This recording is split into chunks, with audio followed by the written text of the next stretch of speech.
이제 지난번에 했던 부분이 마하반야 바라밀에 대한 설명 이제 시작하는 부분이었고요. 마하에 대해서 이제 설명을 하다 말았습니다.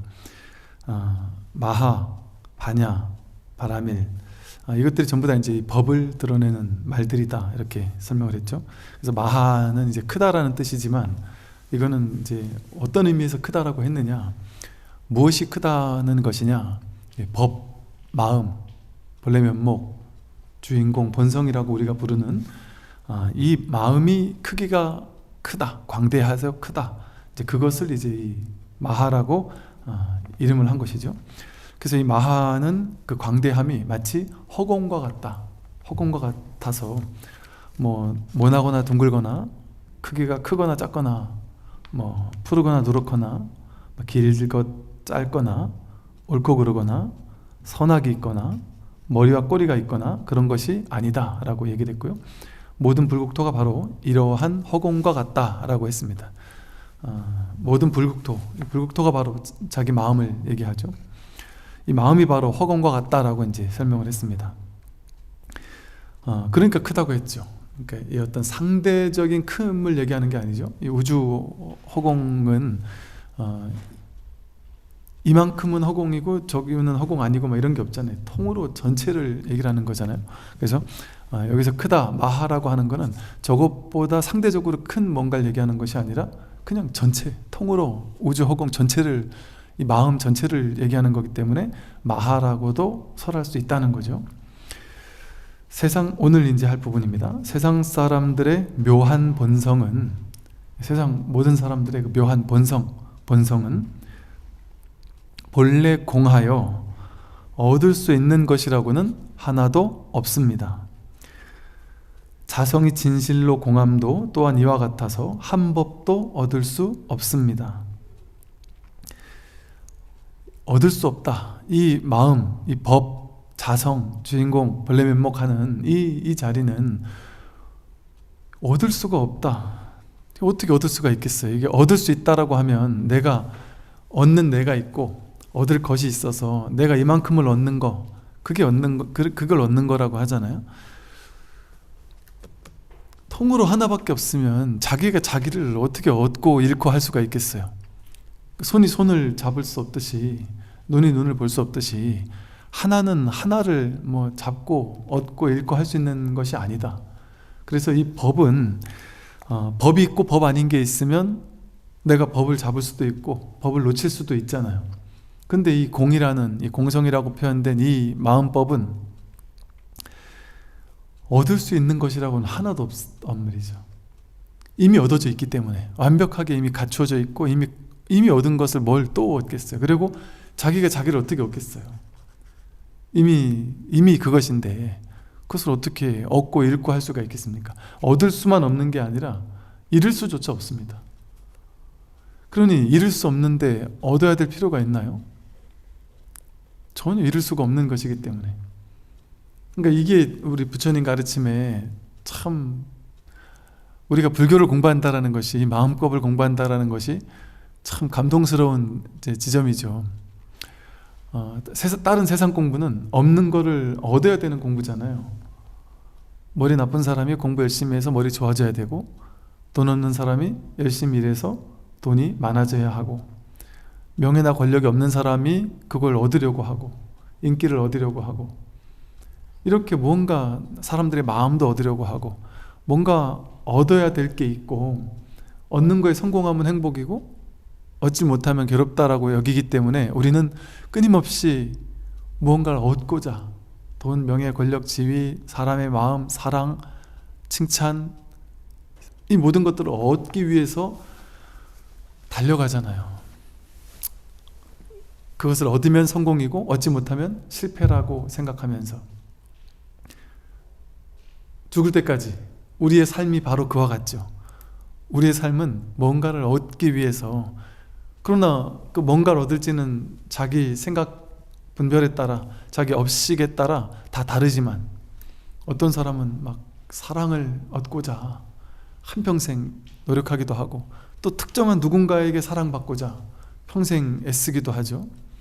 또 어떤 사람은 돈을 얻고자, 명예를 얻고자, 또 자식의 성공을 얻고자, 그 대상은 다르지만, 얻고자 하는 그 대상은 다르지만 무언가를 얻기 위해서 끊임없이 노력하는 게 이제 중생들의 삶의 방식이죠. 그러니까 사람들이 바쁜 이유가 여기 있죠. 얻어야 되니까, 가져야 되니까, 얻고 잃고 하는 게 있다 보니까 그 얻어야 되는 문제로, 가지는 문제로 평생을 앞만 보고 달려간단 말이에요. 근데 그걸 얻는다 할지라도 그게 나에게는 엄청난 가치가 있는데, 왜? 내가 내 업식으로 그걸 가치를 부여했으니까. 여기 엄청난 가치가 있는데 그걸 그래서 딱 잡았는데 남들에게는 전혀 가치 없는 것일 수도 있어요. 예를 들어 우리 젊은 친구들 보면, 나는 저 사람하고 사랑을 이루어서 결혼하는 게 내 평생 최고의 목표야, 저 사람 없는 인생은 상상할 수도 없어 라고 여기면서 그 사람과 사랑이 이루어지도록 그게 내 인생 전부인 것 같단 말이에요. 내 목숨과도 바꿀 수 있을 만큼 전부인 것 같이 느낀단 말이죠. 그래서 그 사람의 사랑을 구걸하고 그 사람의 사랑을 얻을 때 내 인생의 가장 큰 행복이라고 느끼는데, 그 본인만 원하는 거잖아요. 그거는 딴 사람도 그 사람의 사랑을 원하나요? 그 사람의 사랑을 갈구하나요? 대부분 안 그런단 말이죠. 그리고 또 본인도 막상 그런 사람이, 전에 제가 인상 깊게 다큐에서 봤는데요, 학교에서 퀸카였던 여자가 있었대요. 그 친구를 속으로 좋아했는데 너무 잘난 남자들만 만나고 사귀고 이러길래 나 같은 사람은 얘를 만날 수도 없겠구나 하고 속으로만 좋아했고, 대학교 1학년 때부터 속으로만 계속 좋아했단 말이죠. 근데 이 여자분이 너무 예쁜 분이고 인기도 많다 보니까 잘 나가는 남자들, 이 남자 저 남자 만나다가 차이고, 만나다 차이고, 만나다 차이고, 그러니까 이 잘난 놈들을 만나 놓으니까 이 지들이 잘나가지고 내가 상처를 많이 받더라는 거죠. 그래서 몇 번 차이다가 한번 충격적으로 차이던 때에 이 별 볼일 없던 이 남자가 옆에서 따뜻하게 해주면서, 야, 이 남자는 볼 것도 없고 능력도 없고 인물도 별로고 다 별로지만 그냥 묵묵히 나만, 한결같이 나만 좋아해 주겠구나.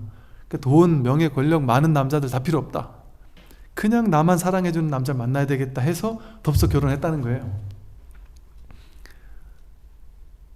이 지고지순한 사랑일 거라고 믿고 결혼했는데 3개월도 안 돼가지고 이 남자가 집을 안 들어온대요.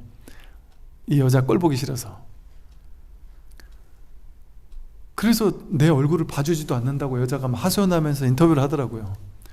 딴 데 가서 딴 여자들 만나러 다니고 나는 아예 눈길도 주지 않는다고. 그러니까 그 남자한테 인터뷰를 하는데, 내가 옛날에 왜 저 사람을 이렇게까지 쫓아다녔는지 모르겠다, 막상 이게 살고 봤더니 이 사람의 단점이 보이고, 너무 특히나 또 내가 아주 싫어하는 몇 가지 단점을 봤는지 너무 싫다는 거예요. 너무 싫어졌다는 거예요. 정이 뚝 떨어졌다는 거죠. 자기가 그렇게 좋다고 해놓고 정이 뚝 떨어질 수 있단 말이에요. 우리가 집착하는 어떤 대상에 대해서 집착할 때는 그 대상은 항상 이렇게 변할 수 있습니다. 내가 그렇게 이거 아니면 안 된다라고 생각했는데 내가 거기에 대한 집착이 뚝 떨어질 수도 있어요. 애정이 뚝 떨어질 수도 있습니다. 또 남들이 봤을 때는 전혀 가치 없는 것일 수도 있어요. 그 나중에 본인도 이게 내가 가치 있다고 착각했던 거구나 하고 거기 정이 떨어질 수도 있단 말이죠. 왜 그럴까요? 대상에는 실체가 없기 때문에, 인연 따라 오고 가는 거기 때문에 이 세상 모든 대상은요, 전부 다 인연생 인연멸이라서 아무 의미가 없고 중요도가 없고 개념이 없고 중요하고 중요하지 않은 게 없어요. 그냥 다 평등해요. 그냥 중요하기로 따지면 다 평등해서 그냥 있는 그대로일 뿐이지, 있는 그대로 여여할 뿐이지, 어느 거는 더 비중이 있고 어느 거는 더 비중 없는 것이 이 세상에는 하나도 없습니다. 그냥 공해요. 똑같단 말이에요. 똑같은 하나의 법밖에 없어요. 하나의 마음에서 나온 거니까, 인연 따라. 마치 모든 파도는 전부 다 바다잖아요. 근데 겉으로 모양을 보면 파도가 아주 멋있는 파도도 있고 잔잔한 파도도 있고 별 볼일 없는 파도도 있잖아요. 근데 그 모양을 쫓아가면 거대한 파도가 더 멋있어 보이지만 그 본질은 그냥 바다거든요. 똑같은 바다거든요. 좋고 나쁜 게 없어요. 아무 의미가 없다니까요. 거대하고 멋있는 사람, 되게 뭐 있어 보이는 사람, 멋있는 사람, 그런 사람이나 영 볼품없는 사람이나 똑같단 말이에요. 법에서는 똑같은 부처란 말이에요. 똑같은 공성이고 똑같은 부처다. 그런데 그 똑같은 하나의 법을 우리는 자기식대로 해석해서 의미부여를 하는 거예요. 어떤 사람에게 저 사람은 대단한 사람일 거야 라고 의미부여를 하고, 또 어떤 일에 이 일은 정말 귀한 일이야, 중요한 일이 하고 의미부여를 한단 말이에요. 그 일을 위해 내가 목숨도 바칠 수 있어 하고. 옛날 이제 여러분 그 스님들 중에요, 우리 이제 근대화 과정에서 막 대학생들 데모 많이 했잖아요. 막 우리나라를 바꾸겠다고, 세상을 바꾸겠다고 나서서 데모 엄청 하던 사람들이 세상을 바꾸려고 데모를 그렇게 했는데 이 세상은 안 바뀌고, 안 바뀌는 세상을 보면서 내가 막 화가 나 죽겠는 거예요. 내가 화병이 나가지고 막 돌아버리겠는 거예요. 세상은 하나도 안 바뀌고 그놈들은 떵떵거리고 잘 사는데 나는 이렇게 좋은 머리로 이렇게 좋은 대학 와가지고 데모만 하다가 돈도 못 벌고 몸은 몸대로 아파지고 감옥 갔다 오고 너무 스트레스를 받는데 세상은 바뀌지 않더라는 거예요. 그러니까 분노하는 마음 때문에 내가 괴로워서 못 살겠더라는 거죠. 그러고 출가하는 스님들이 계셔요. 그 어떤 마음으로 출가했을까요?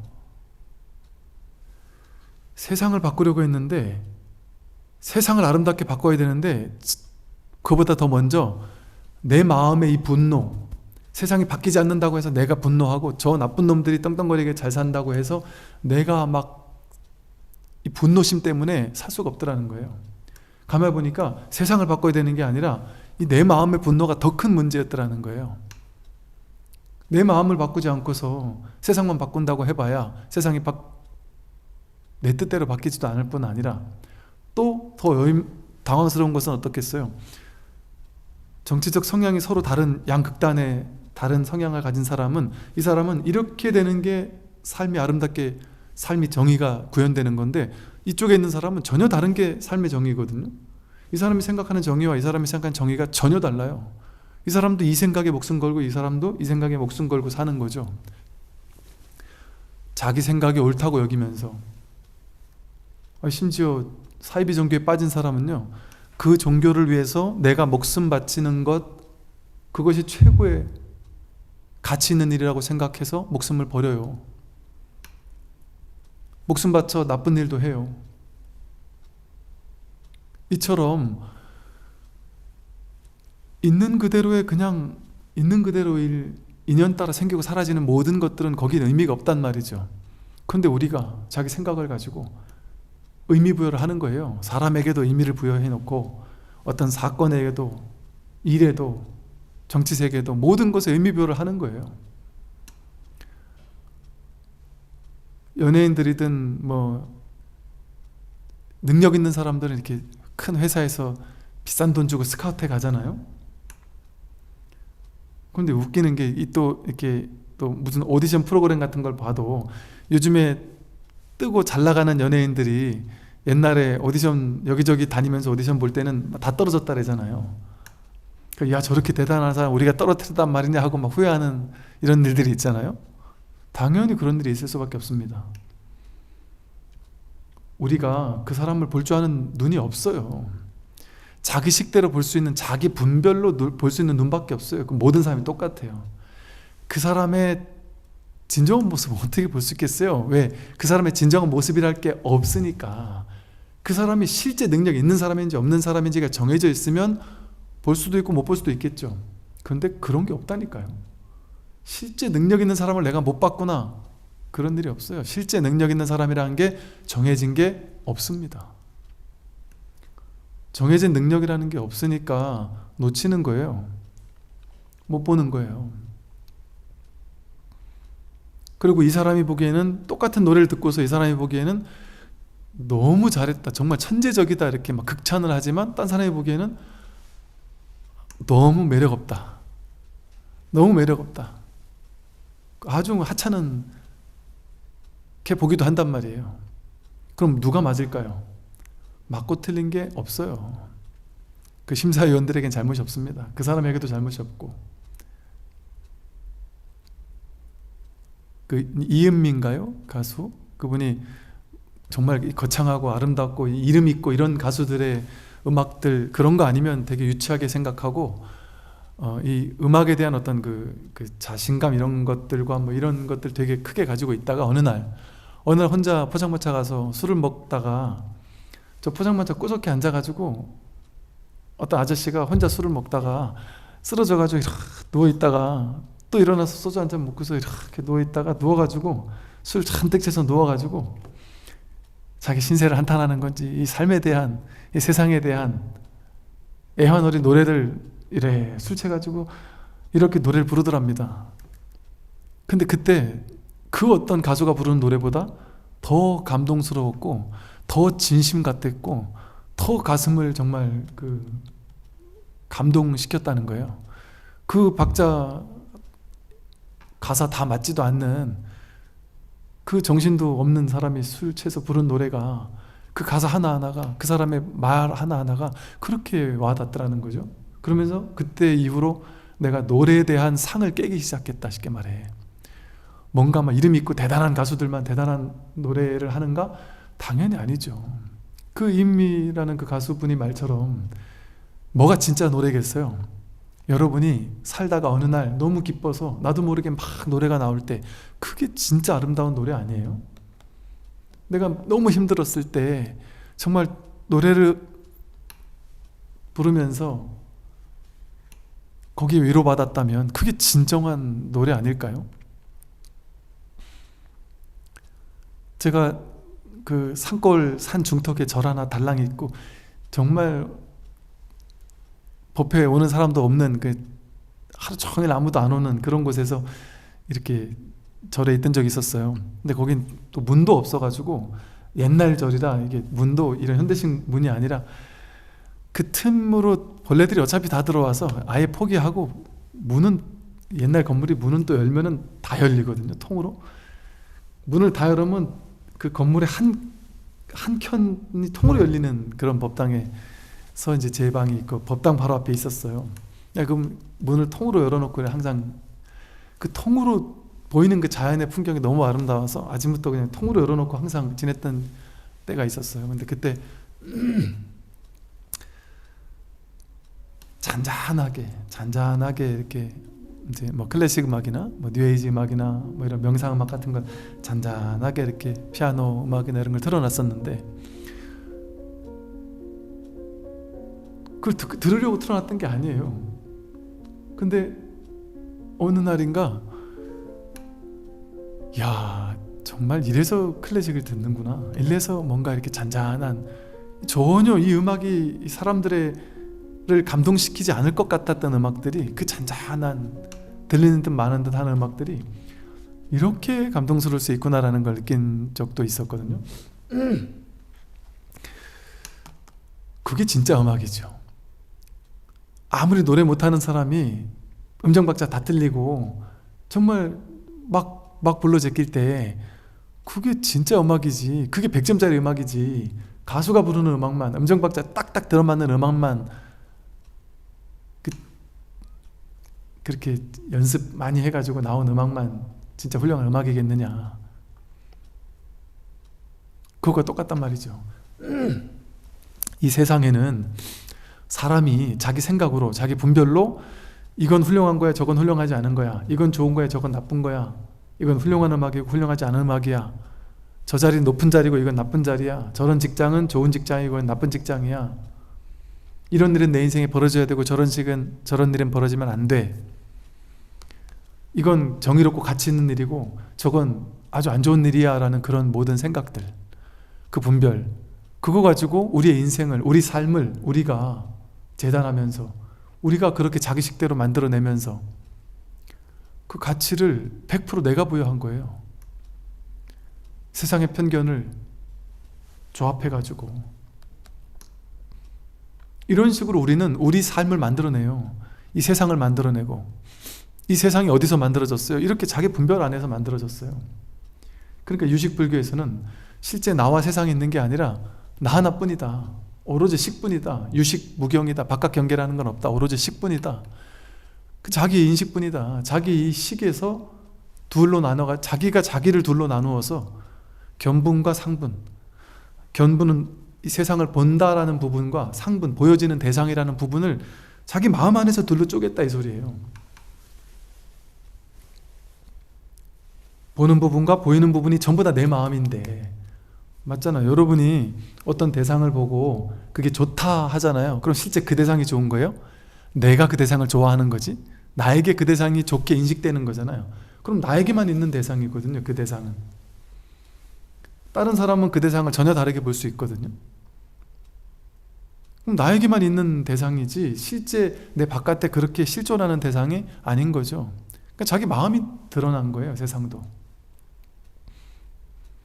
그러니까 이 세상이라는 어떤 고정된 실체가 딱 정해져 있어서 좋고 나쁜 실체가 정해져 있는 게 아니다. 그것은 자기가 자기 마음으로 분별해서 그렇게 여기는 것 뿐이죠. 그리고 자기가 분별해서 그렇게 여긴 그 생각을 옳다고 믿고 진짜라고 믿고, 그게 인생의 중요한 일이 돼버려요. 그 일을 하는 것이 내 인생일 때 가장 중요한 일이 돼버려요. 그 허망한, 별 의미도 없는 일이. 그래서 그걸 위해서 내가 평생을 바친다니까요. 마치 옛날에 영화 보면 아버지를 죽인 원수를 갚겠다고 평생 무술을 연마하잖아요. 어릴 때 아버지를 죽이는 걸 옆에서 지켜보던 아들이 평생 무술을 연마해가지고 그 아들의 평생 살 목적은 아버지 죽일 원수를 갚는 거 외에는 아무것도 없어요. 오로지 그 원동력 하나가, 그 삶의 원동력 하나가 그 아이를 살게 하는 거예요. 그 아이를 살아있게 하고 무술을 배우게 한단 말이에요.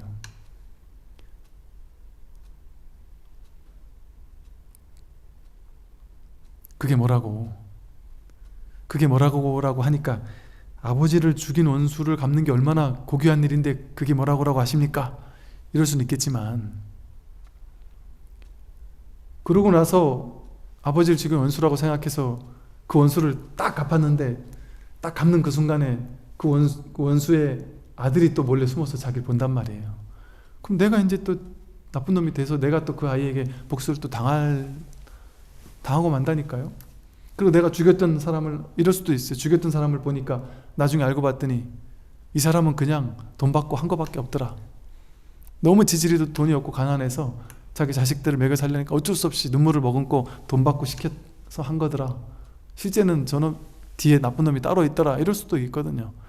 내가 평생 저 사람이 원수라고 생각했는데 그 사람이 원수가 아닐 수도 있단 말이죠. 그리고 나중에 깨달아서, 야, 부처님 말씀처럼 원수를 원한으로 갚는 것은 이건 진정한 지혜로운 길이 아니구나라는 깨달음을 얻어서 그 원수를 갚는 것을 딱 그만둘 수도 있단 말이죠.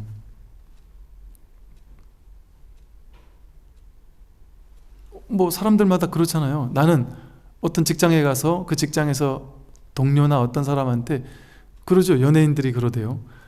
내가 지금까지 이렇게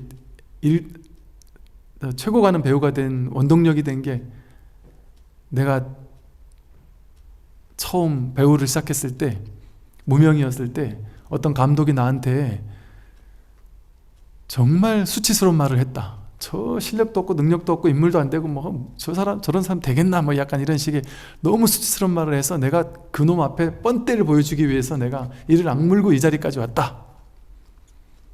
그 얘기를 한단 말이죠. 이처럼 우리는 자기가 만들어 놓은, 자기가 인생의 어느 순간에 허망하게 만들어 놓은 하나의 목적을 위해서 살아가요. 내 인생 전체를 바쳐가면서. 회사에 들어간 사람은 그 회사가 내 인생의, 내 우주의 전부가 돼서 그 회사에서 높은 자리까지 올라가는 게 인생의 제일 중요한 목적이 되죠. 제가 군에 오래 있다 보니까 군인들은 어떻겠어요? 군에서 최고 높은 자리까지 올라가는 게 그거밖에는 뭐 다른 세상이 있다라는 걸 상상을 못하고 살 수 있겠죠. 모두가 마찬가지죠. 자기가 인생에서 난 이거 아니면 안 돼 하고, 여러분들이 저마다 자기 인생에서 내가 추구하는 바가 있잖아요. 내가 목표해 놓은 바가 있잖아요. 그게 허망할 거라고는 한 번도 생각해 보지 못한 채 왜 그리로 가는지도 몰라요. 사실은 왜 내가 이걸 가야 되지? 왜 내가 이 목표를 향해서 지금까지 달려왔지? 그것도 몰라요. 사실은 마치 저 동화처럼 애벌레들이 그냥 산으로 무수히 많은 애벌레가 막 서로 짓밟고 높은 자리로 올라가더라는 거죠. 본인이 애벌레가 딱 나와 보니까 다들 애벌레가 그렇게 올라가길래 나도 모르고 그냥 너도 나도 다 가니까 거기 뭐가 있나 보다 해서 막 죽도록 노력해서, 평생을 노력해서 죽도록 노력해서 정상까지 갔는데 아무것도 없더라는 거죠. 거기. 그런데 그것도 모르고 저 밑에 있는 애들은 여전히 거기 뭐가 있겠지 하고 계속 올라가더라는 거죠. 그래서 그 사실을 깨닫고 비로소 올라가는 걸 포기했단 말이에요. 포기하고 그냥 고치 속에서 침묵으로 추구심을 탁 내려놓고 그냥 멈췄단 말이에요. 멈췄더니 이 화려한 나비가 되어서 헐헐 날게 되었다. 우리가 지금 내 인생에서 이 목표를 향해 나는 달려가 라고 생각하면서 달려가던 그 목표 지점에 뭐가 있는지 정말 알 수 있을까요? 어떤 사람 이런 분도 있죠. 난 이게 목표라고 해서 그 목표를 딱 이뤘는데, 이루고 나서 그 다음날 이 이루느라고 너무 에너지를 다 써서 말기암 판정을 받을 수도 있죠. 예를 들면 또 옛날에 이런 얘기도 있어요. 유학 가서 박사하는 게 평생 목표였다. 그 이후는 생각도 안 해본 사람이 있다래요. 그 박사를 10몇 년 만에 따가지고 한국에 돌아와서 바로 죽었다고, 그런 얘기도 있고요. 그 끝에 뭐가 있는지를 모르는 거예요. 알렉산더? 세계를 내 발 아래로 꿇게 하면 뭐해요? 그 젊은 나이에 그 전쟁에서 다친 후유증인지 그 젊은 날에 죽어버렸거든요.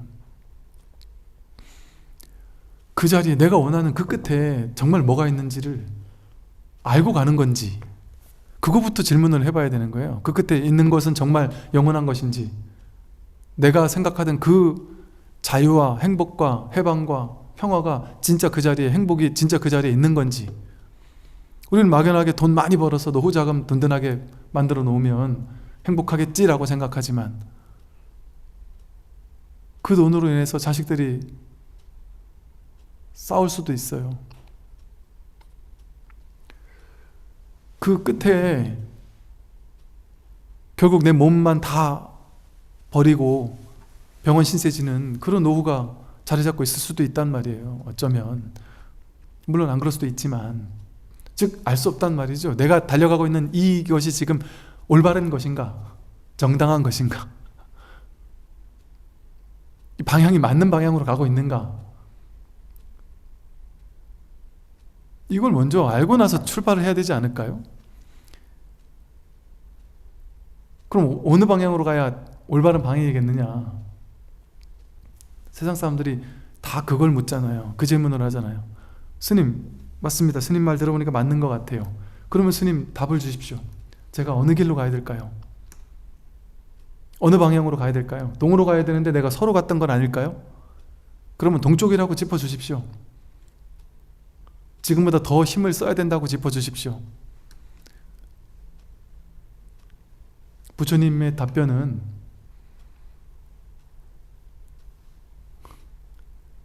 그렇게 갈 곳이 없다는 거예요. 그렇게 달려갈 방향도 없고 추구할 내용도 없고 공하다라는 거예요. 지금 공한 이 자리에 완전히 이루어져 있다.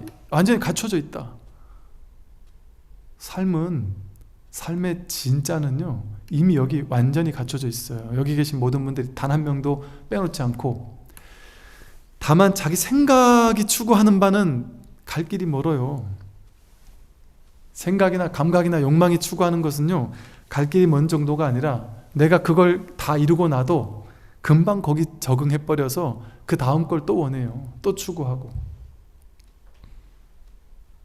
30평 아파트를 가고 싶었는데 30평 아파트 가면은 한 달도 안 돼서 당연하게 돼버려요. 이 아파트가. 그 남들처럼 더 넓은 데를 가고 싶어 한다니까요. 남들 걸 갖고 싶을 때는 그게 뭔가 있는 것 같은데 막상 그게 내게 돼버리면 이게 시답지 않은 게 돼버려요. 여러분이 존경하고 존중하는 어떤 위인이나 어떤 분이 있다. 그분은 참 위대하고 훌륭하실 것 같아요. 근데 내가 존경하는 사람은 굳이 만나지 말라고 하는 이유도 그러지 않아요? 막상 가서 보면 평범하단 말이에요. 나나 자기나 별 차이 없이 평범하단 말이에요. 바로 그 평범함이 진실인 줄 모르면 우리는 끝까지 환상을 쫓게 돼 있습니다. 허상을 쫓게 돼 있습니다. 나에게 이미 갖춰져 있는 이 완전한 평범함, 완전한 삶, 완전히 내가 이렇게 살고 있는 이 존재, 나라는 이 존재의 자체의 실상, 내가 늘 이렇게 살고 있는 이것이 전부라는 사실을 모르면 지금 이미 나에게 있는 것을 찾지 않고 확인하지 않고 나에게 없는 걸 추구한단 말이에요. 여러분이 깨닫고 난다면 무엇을 발견하느냐? 야, 나한테 없던 것을 드디어 찾았다. 드디어 깨달았다. 드디어 나는 중생에서 부처가 되었다. 이런 일은 벌어지지 않습니다. 참나, 이거였단 말이야. 이미 있던 거, 원래 있던 거, 누구나 다 있는 거, 이거 하나도 내가 막 단 한순간도 애지중지 내가 해보지 않았던, 누구에게나 다 있고 다 갖추고 있고 다 쓰고 있던, 매 순간 이거 아닌 적이 없던 너무나도 당연한 나의 본성이었단 말이에요. 본래 갖추고 있던 거였단 말이에요. 이것 때문에 내가 이렇게까지 내가 수행을 하고 공부를 하고 마음 공부를 해왔던가 하고 어이없을 수도 있단 말이에요. 그런데 문득 돌이켜서 보면 이게 전부예요. 삶에. 이게 나와 세상 모든 사람들의 전부고, 그 어떤 금은보화를 금강경에 비유하듯이 칠보로 된 엄청난 금은보화를 온 우주에 다 깔아서 준다 해도 바꿀 수 없는, 이게 전부니까 공부거든요. 이게 어떻게 해야 되느냐? 멈춰야 돼. 일단 이 자리를 확인하려면 지금 내가 분별을 가지고 추구하던 추구심, 이걸 이제 선에서는 치구심이라는 표현을 쓰게 돼요. 치다라, 추구한다. 그 멈춰야지 보이는 거예요. 이 자리는. 그러니까 지관 겸수해라고 하고 정해 쌍수하라고 하죠. 멈춰야지 보인다. 해민 스님이 멈추면 비로소 보이는 것들, 이런 책을 쓴 게 불교 핵심을 그냥 얘기한 거예요. 자연스럽게. 지관, 멈춰야지 보인다. 근데 우리는 멈추지 않았거든요. 이 추구심을 분별로 취사간택해서. 뭘로 취사간택해요? 자기마다 취하는 게 다르거든요. 왜? 업식이 다르니까. 업식이 뭐예요? 색, 수, 상, 행식 가운데 행식을 줄이면 업식이라 그래요. 그러니까 즉 업식이라는 말은 오온이 쌓여있는 오취온이 사람마다 저마다 다르니까 저마다 다른 걸 추구하는 거예요. 어떤 사람은 사랑을 갈구하고, 어떤 사람은 돈을 갈구하고, 어떤 사람은 명예를 갈구하고, 어떤 사람은 인기를 갈구하고, 그 대상은 업식에 따라 달라요. 근데 그게 다 허망한 업식에서, 오취온에서 만들어진 추구심이었던 거거든요. 추구심을 만들었던 그 자재가, 그 원천 소스가 오취온에서 나왔단 말이에요. 근데 오취온이 허망한 건지를 모른단 말이에요.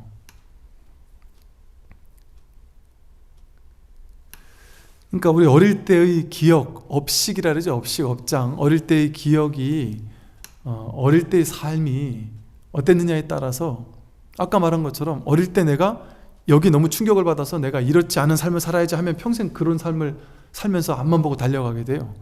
그게 뭐가 있는 줄 알고. 어릴 때 누가 나한테 얘 능력도 없는 놈, 뭐 이런 얘기를 한번 들었다. 그럼 그런 소리 듣기 싫은 마음으로 평생을 달려가게 될 수도 있고, 어릴 때 돈이 없어서 너무 상처받은 경험이 있으면 그 돈 내가 하나 벌겠다라는 마음으로 평생을 달려갈 수도 있고, 그 삶에서 균형 있게 본 균형 있는 시각이 아니라 삶 전체에서 어떤 특정한 사건, 특정한 업장, 특정한 어떤 기억들, 이 오치훈 가운데에서도 특정하게 그 영향력이 강력한 것들이 있단 말이에요. 사람들은 저마다. 그게 누구한테 들었던 욕이든 말이든 어떤 행위였든 어떤 행동이었든 어떤 사건이었든 그 오치훈 중에 어느 거 하나가 강력한 영향력을 발휘해서 그게 이제 나의 추구심으로 바뀐단 말이에요. 나의 지향점으로. 그래서 내 인생은 그거를 위해서 달려가는 곳으로 바뀐단 말이에요. 근데 그 오치훈 자체가 허망한 거였는데 그 경험이 이미 지났잖아요. 이미 지나가서 없잖아요, 지금. 과거에 있던 그 모든 경험이 있습니까? 정말 있습니까? 한낱 기억 속에서만 있는데 그걸 진짜 있다고 할 수 있어요? 그거 만져볼 수 있습니까? 한번 다시 가서 경험해 볼 수 있나요? 없습니다. 그냥 허망한 기억 속에만 있어요. 그리고 그 기억도 믿을 수가 없어요.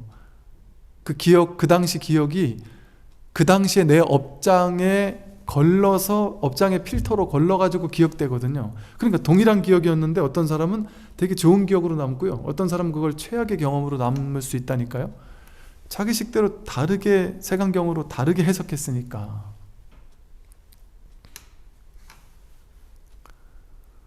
그러니 내가 지금 추구하고 있는 이 마음 자체도 옳은지 그른지 모르고 그 원동력이 되었던 오치원도 허망하고 허망한 것 속에서 허망한 집착을 해가지고 그걸 향해 달려가는 이 삶이 얼마나 허망합니까? 그럼 이렇게 어느 것을 쫓아갈 것이냐를 볼 것이 아니라 그 모든 것에, 이 생겨나고 사라지는 모든 것들의 본성이 뭔지를,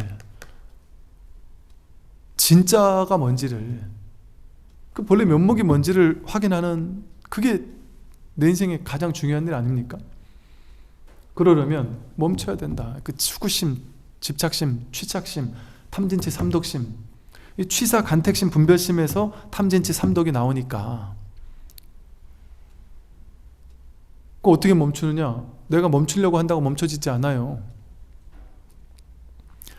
바른 안목과 바른 직견, 바른 견해를 갖추면 저절로 멈춰집니다. 그러니까 멈추려고 억지로 애쓰는 게 아니에요.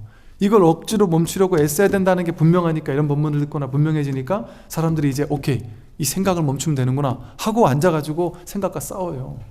그 망상 없애려고 명상을 한다는 이름으로 그거 싸운단 말이에요. 그거 진짜 명상 아닙니다. 그렇게 되는 건 유의 조작이잖아요. 분별의 또 다른 분별을 가지고 이 분별을 또 다른 분별로 덮어버리겠다는 거예요. 싸워 이기겠다는 거예요. 분별이 분별과 싸워봐야 허상과 싸우니까 자기 진만 빠지고 힘만 들죠. 여러분, 분별 생각 없애려고 노력해 보셨는데 안 되잖아요. 안 돼요. 백전백패.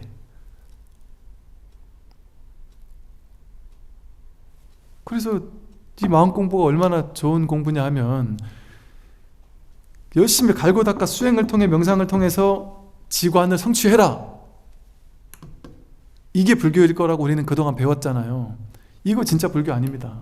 아니라기보다는 불교가 방편에 치우친 방식이에요. 그 방식은 진짜 불이법, 진짜 부처님 말씀하신 중도, 여기서 말하는 진짜 마하반야 바라밀은 그게 아니란 말이에요. 그렇게 애쓰고 노력해서 유의 조작으로 조작해서 만드는 게 아니에요.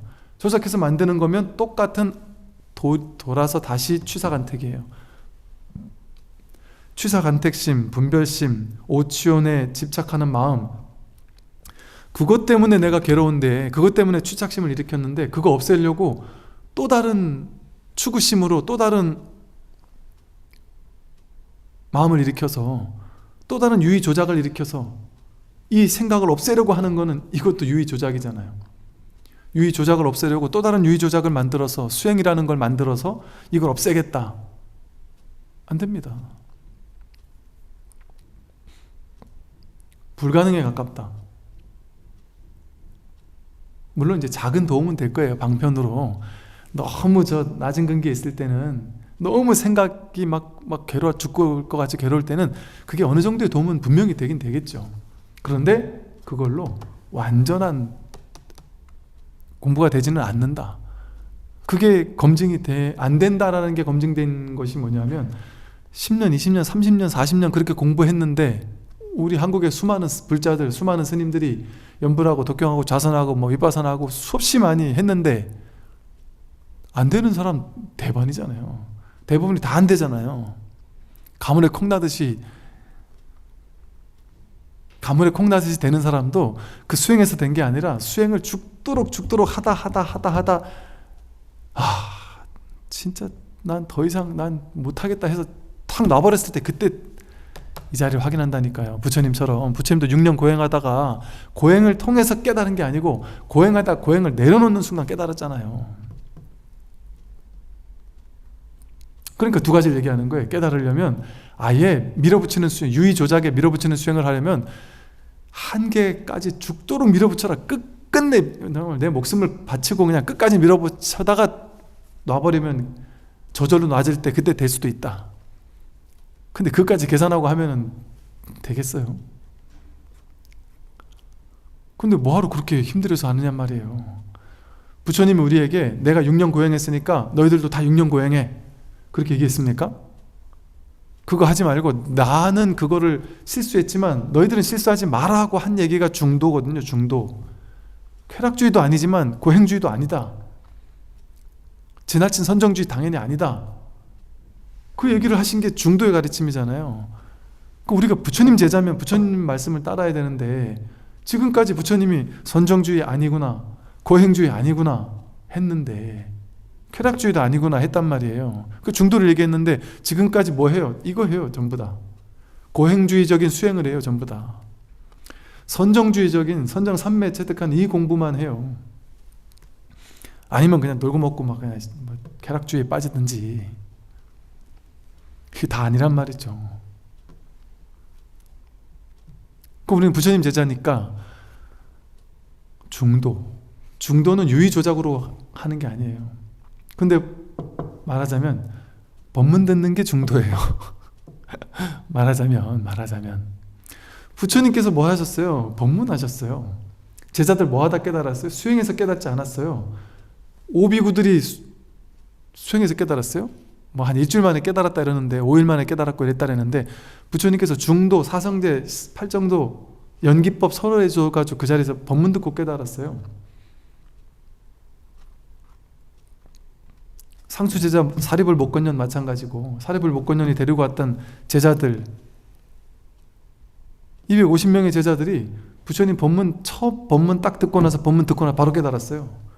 오히려 사리불과 목건년은 일주일 뒤에 깨달았지만 이게 깨달음이 그렇게 어려운 거면은 그렇게 빨리 깨달을 수 있겠습니까? 옛날엔 저는 그런 아함경 니카에 보고서 역시 경전은 오래되다 보니까 뻥이 심하네. 어떻게 첫 법문 듣고 깨닫냐? 말도 안 되지 이렇게 생각했어요. 근데 뻥이 아니고 뻥을 요만큼도 안 치고 당연히 첫 법문에도 깨달을 수 있다. 당연히 깨달을 수 있다.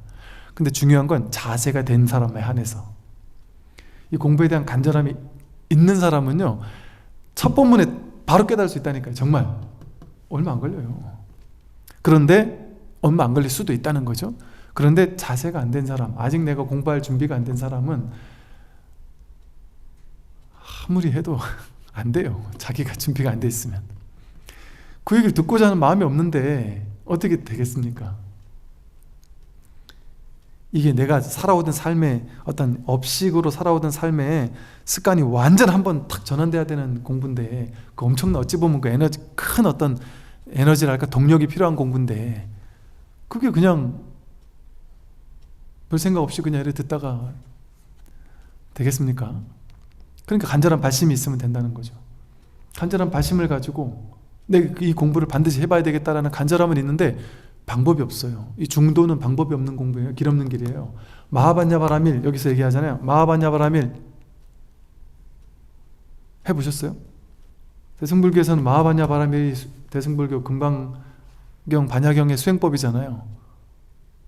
반야심경 마하반야바라밀이잖아요. 마하반야바라밀법 이걸 공부하라는 거잖아요. 그러니까 이 육조단경의 첫 법문이 마하반야바라밀법을 공부하라는 거잖아요. 해본 적 있으세요 여러분? 연불은 해봤을 것이고 절도 해봤을 것이고 독경, 좌선 다 해봤는데 마하반야바람일 해봤냔 말이에요. 몰라요. 마하반야바람일, 불이법, 중도는 어떻게 하는지 방법이 없단 말이에요. 길 없는 길이라서. 말하자면 이 법문 듣는 것이 마하반야바람일이고 중도고 불이법이에요. 근데 법문 들을 때는 어떤 일이 벌어져요? 처음에 일을 듣다 보면 그냥 내가 뭔가 모를 이 뭔가 모를 인연이 발동하지 않으면 못 들어요. 들었는데 사람들이 막 추천해서 법문 들어봐래 추천해 줬는데 모르겠는데 나는 들어봐도 그러고 안 들어요. 그러다가 한 1년, 2년, 3년 시절이 지났다가 인연이 딱 동하면 그때 가서 들릴 수도 있고. 그러니까 이게 첫째는 자기 시절 인연이 좀 맞아야 들을 수 있고, 첫째는. 그러면 그게 억지로 듣는 겁니까? 억지로 들으라 해도 못 듣는 사람은 못 듣는다니까요. 근데 여러분들은 왜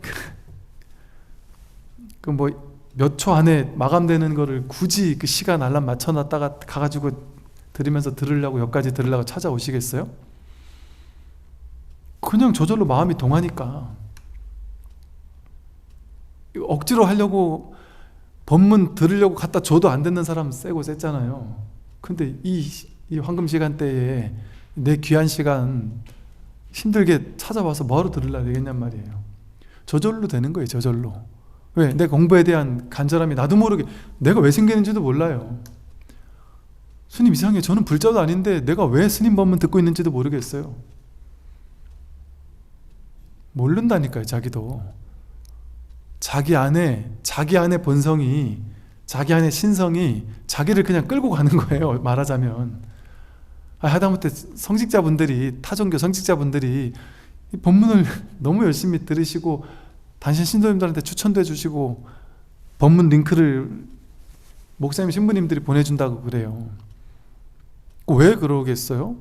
왜 어찌 보면 외도의 가르침을 이게 외도가 아닌지 긴지는 이게 이 머리가 이해를 못해요. 머리로 이해할 수 있는 게 아니에요.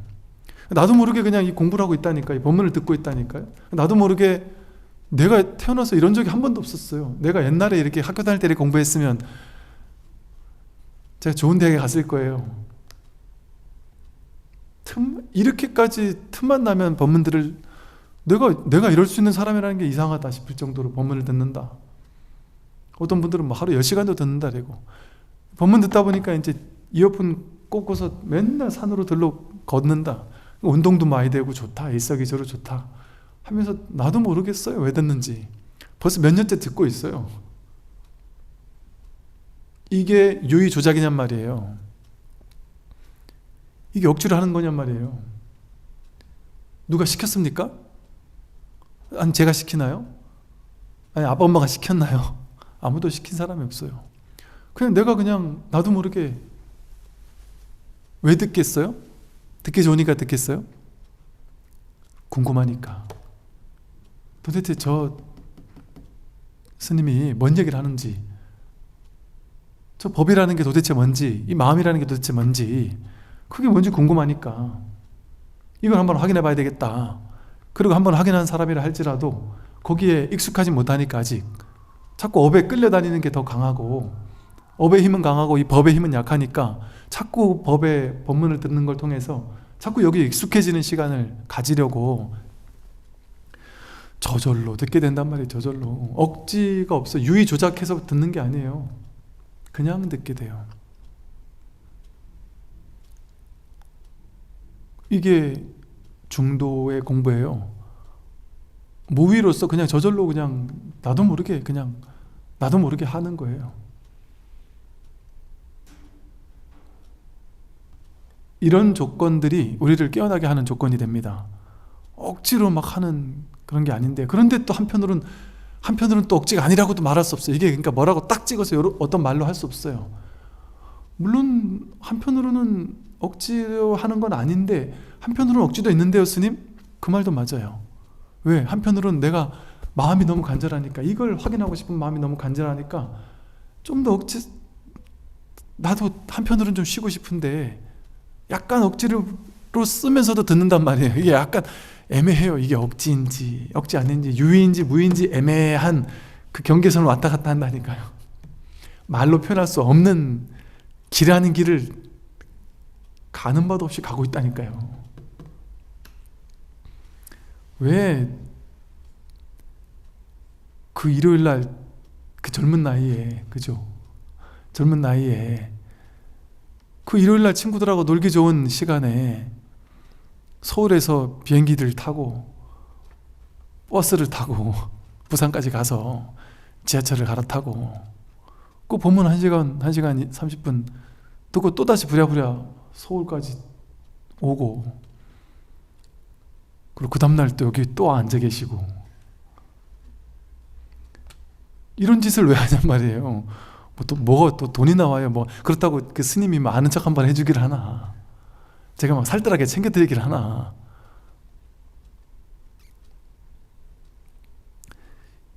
저절로 되는 측면이 있단 말이에요. 그리고 내 안에는 뭔가 모를 간절함이 있단 말이에요. 이게 이제 가나선식의 설명으로 한다면 화두가 밤낮 들려있는 상태인 거예요. 화두가 늘 화두가, 이걸 이제 굳이 말로 표현하면 화두가 성성하다, 24시간 성성하다. 심지어 어떤 분은 꿈에서도 내가 이걸 확인한 줄 알고 너무 신났는데 깨보니까 꿈이었다. 여전히 난 모르더라. 일할 땐 열심히 일하지만 일 끝나면 이제는 친구들하고 만나가지고 술 먹기가 시간이 아깝다. 왜? 일단 술을 먹고 나면 정신이 해롱해롱하니까 술 먹다가 법문 듣다 깨어날 확률은 내가 봐도 없을 것 같다는 얘기를 하더라고요. 그러니까 술을 안 먹게 되더라, 나도 모르게. 왜? 맑은 정신으로 법문을 들어야 그 듣다가 깨어나든 하여간 할 기회가 되겠지 하는 마음에. 그럼 시켜서 술 끊으라면 술 끊어집니까? 안 돼요. 거사님들 몇 분이 이런 얘기를 하더라니까요. 스님, 저는 희한하게 그렇게 술 없으면 못 살 것 같은 제가, 친구들하고 모여서 술 먹는 거 그렇게 좋아하던 제가, 이 법문 들으려고 빨리 집에 오게 되고 또 이렇게 자꾸 운동하게 되고, 술을 나도 모르게 술이 저절로 안 땡기게 된다. 근데 내가 평생을 술 끊으려고 그렇게 노력을 했는데 안 되더니 그냥 이 법문에 관심을 기울였을 뿐인데 애쓰지 않았는데 저절로 술이 별 관심이 없어진다. 물론 그럼에도 술 계속 먹는 사람도 있긴 있겠죠, 그죠? 업습이 다 다르니까. 그러니까 이 모든 게 억지로 하려고 하는 것은 또 다른 유의조작으로 만드는 업식과 또 다른 업식을, 허상과 허상을 싸우게 만드는 거예요. 그러니까 힘들죠. 진이 빠지고 괴롭죠. 그래서 이 선의 공부는 그렇게 유의조작으로 하는 공부가 아니다. 본래가 공한데 애쓸 게 뭐가 있어요. 애쓰지 않는 공부예요. 이 공부는 애쓰지 않는 공부. 애쓰지 않으면 이 자리예요. 애쓰지 않으면 공한 이 자리예요. 여러분, 여기서 애쓰지 않으면 이대로 부처라니까요. 여기서 다 이루어져 있어요. 다 완벽하게 이루어져 있고 완벽하게 갖춰져 있어요. 근데 그런다고 해서 아무것도 안 하고 사느냐? 열심히 일도 하고 더 열심히 더 열정적으로 살 수 있어요. 성과도 더 좋고 옛날보다 훨씬 더 성과가 좋고 성취가 좋다니까요. 내려놨는데 쉬면서 할 뿐인데, 부처님처럼. 그래, 할 일은 열심히 하시되 마음은 쉴 수 있습니다. 마음은 쉬면 이게 진짜 안심이에요. 안심 법문. 야, 내가 진짜 안심할 수 있구나. 이게 진짜 안심할 수 있구나. 비로소 내 진짜 안심할 수 있구나. 뭐가 와도 내가 이제 더 이상 찾을 게 없구나. 더 이상 두려울 게 없구나. 늙고 병들고 죽는 거 두렵지 않게 된다니까요. 죽음이 왜 두려워요? 오히려 남들 다 때 되면 죽는데 나만 안 죽고 오래 산다 생각해 보세요. 그게 두렵지. 안 그렇습니까? 그거 두려운 일이잖아요. 충격적인 일이잖아요. 그 남들 죽을 때 돼서 나도 죽는 게 그게 자연스럽고 아름다운 일이죠. 이것도 말이고 그런 일이 없어요. 죽는 일이 없어요. 죽는 일이 없다는 사실을 깨닫는 거예요. 이 몸을 나라고 했을 때만 죽는다라는, 죽는 이 몸이 죽고 이 몸이 나야 라고 할 때만 내가 죽어라는 허상이 일어나는 거예요. 근데 깨달음이라는 건 이게 내가 아니라는 사실을 깨닫는 거예요. 이게 내가 아니라는 사실을 깨닫고 나니까 불생불멸이 맞구나. 얘 입장에서는 죽지만 이 법의 입장에서는 죽을 수가 없구나. 이게 내가 아니라 이게 나라니까요. 이게 하나 되지. 천지 만물이 나 아닌 게 없다니까요. 이 모양도 빛깔도 없는, 지난 시간 말했던 모나거나 둥글지도 않고 크거나 작지도 않고 누렇거나 붓지도 않고 위아래도 없고 길고 짧음도 없고 이 모든 불국토가 바로 이 허공과 같은 이 한마음이다. 그러니 자성이 공하다라는 게 바로 이와 같다. 선지식들이요, 제가 공을 설했다고 하여 그 말을 듣고 공에 집착해서는 안 됩니다. 제일 하지 말아야 할 것이 공에 집착하는 것입니다. 만약 마음을 비우고 고요히 앉아있기만 하다면 이것은 곧 무기공에 떨어진 것입니다. 세상이 이렇게 텅 비었다. 텅 비었다. 이미 다 이루어져 있다. 이대로가 전부다. 이렇게 얘기를 하니까 모든 건 그냥 인연 따라 생기고 사라지기 때문에 실제가 없다. 비실체성이다. 이렇게 얘기하니까 사람들이 어떠냐면, 나라는 아상을 위주로 살았거든요. 우리는 그동안 내가 돈 벌고 내가 잘 살고 내가 성공하고 내가 성불하고 그러기 위해서 나를 가지고 살았어요. 근데 이 나라는 아상은 뭘 먹고 사냐면 분별을 먹고 살다 보니까 이 나는 뭐를 원하느냐 하면 남들보다 내가 더 나은 거, 남들보다 내가 더 돈도 많은 거, 이 비교 우위가 행복이라고 느껴요. 비교 우위의 행복이 진짜 행복이라고 느끼는 거예요. 그것만을 추구하고 살았다 보니까 사실 처음에는 우리들이 마음 공부할 때 이 아상이 마음 공부를 하기 시작해요. 마음 공부를 할 때 마음의 깊은, 이게 잘못됐다는 건 나쁘다는 건 아니고요. 당연히 그럴 수밖에 없어요. 여러분들 처음 마음 공부할 때 이면에 뭔 마음이 있느냐 하면 내가 진실을 알고 싶어, 이런 순수한 마음 아니에요. 내가 깨달아서 남들보다 더 위대한 사람이 되고 싶어. 니네는 못 깨달았지? 나는 깨달은 사람이야. 이게 되고 싶은 아상이 뭔가를 하고 싶어 하는 마음 때문에 이 공부를 처음 하기가 쉽단 말이죠. 이렇게 아상의 막 치장, 이것만을 추구하고 살다가 보니까, 이렇게 살다가 마음 공부를 하다가 법문을 듣다 보니까 나는 내가 깨달았으면 좋겠는데, 그래 나만 깨달았으면 좋겠는데, 이 법문을 듣다 보니까 이게 다 텅 비어서 공하다고 하는 거예요. 너와 내가 다를 게 하나도 없다고 하는 거예요. 이 전부 다 부처라면 똑같이 부처고, 부처가 아니라면 전부 다 공하다란 말이죠. 그러니까 나는 내가 잘나야 되는데, 지금 내가 남들보다 더 뛰어나야 되는데 그 뛰어날 내가 없다고 하니까, 공하다고 하니까 이 처음에 이 공부하기가 싫어진단 말이에요. 그리고 갑자기 이제 허무주의에 빠져요. 공에 사로잡혀서 무기공에 빠져서, 야 세상 뭐 다 공이니 열심히 살 필요도 없네. 열심히 살 필요도 없네. 돈 열심히 벌 필요도 없고 다 필요 없는 거네. 뭐 세상 그냥 뭐 대충 이렇게 살다 가면 되겠지 하고 막 소극적이 되고 이럴 수 있단 말이에요. 일시적으로 머리로 어설프게 공을 이해해가지고는 그렇게 될 수도 있단 말이죠. 그런데 그런 것에 대해서 육조 스님께서는 이 공에 대해서 말을 해놓고서, 그러나 제가 공을 설했다고 해서 이 말을 듣고 공에 집착해서는 안 된다. 공을 딱 설해놓고 공을 다시 깨뜨리고 있죠. 이것처럼 선지식들은 항상 파사현정, 입파자제, 세웠다 깨뜨리는 걸 자제하게 한다. 파주방행, 이래서 탁 쥐게 해놓고 나서는 또 놔버리게 한단 말이죠. 이렇게 공을 설해놓고 또 공을 설했다고 해서 그 공에도 집착해서는 안 된다. 제가 제일 하지 말아야 할 게 오히려 공에 집착하는 거다. 만약 마음을 비우고 고요히 앉아있기만 하다면 이것은 곧 무기공에 떨어진 것이다. 이게 이제 마음을 비우고, 아까 제가 말한 것처럼 생각을 비우고 마음을 비우는 공부구나. 오케이, 알겠습니다. 제가 그래서 대부분의 공부하는 사람들이 전부 다 이거 하고 있어요. 마음을 비우고 고요히 앉아있기만 하고 있단 말이에요. 명상센터에서 다 그걸 가르치고 있어요. 생각 없는 거. 우리 스승은 한 번 좌선에 들어가면 한 3일을 나오질 않습니다. 이런 분을 따라야 하지 않겠습니까? 그게 대단한 거라고 생각하면서 그게 대단한 걸까요? 3일 동안 앉아있을 줄 아는 능력? 로버트가 제일 먼저 성공할게요. 3일 동안, 일주일 동안 앉아있을 수 있는 능력, 그게 진짜 능력일까요? 부처님께서 말씀하신 것처럼 그 선정은 그 안에 들어있을 때만 지 혼자 편하고 나오니까 똑같더라, 그렇게 되는 선정일 뿐이란 말이죠. 그 선정이 나쁘다라는 게 아니라 그렇게 인연 따라 자연스럽게 됐을 때는 상관이 없어요.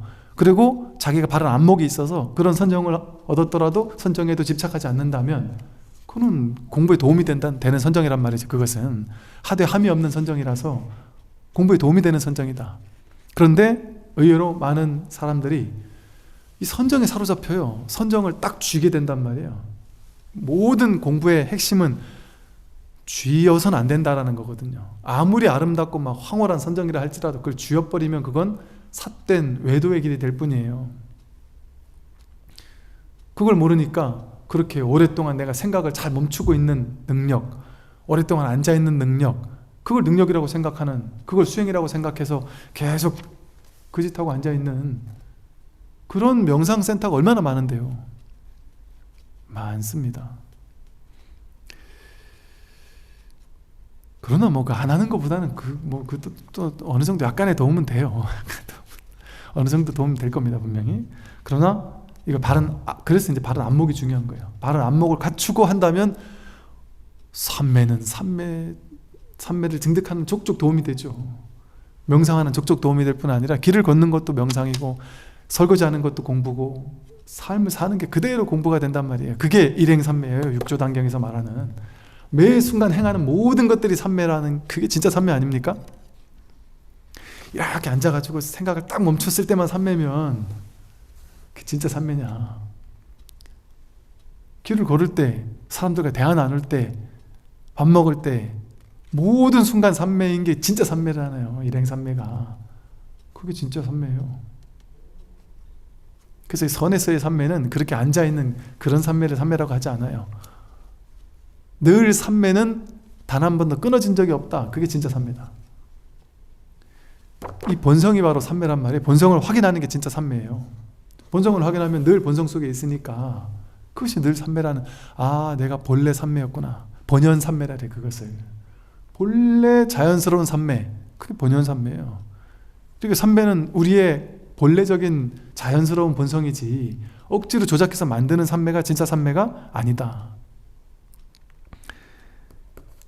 제가 이렇게 열을 내고 하는 이유는 저도 이런 거에 빠져서 한동안을 있었다 보니까, 저뿐 아니라 모든 불자들이, 모든 불교계에서 다 여기에 빠져서 있었다 보니까 제가 이 사실을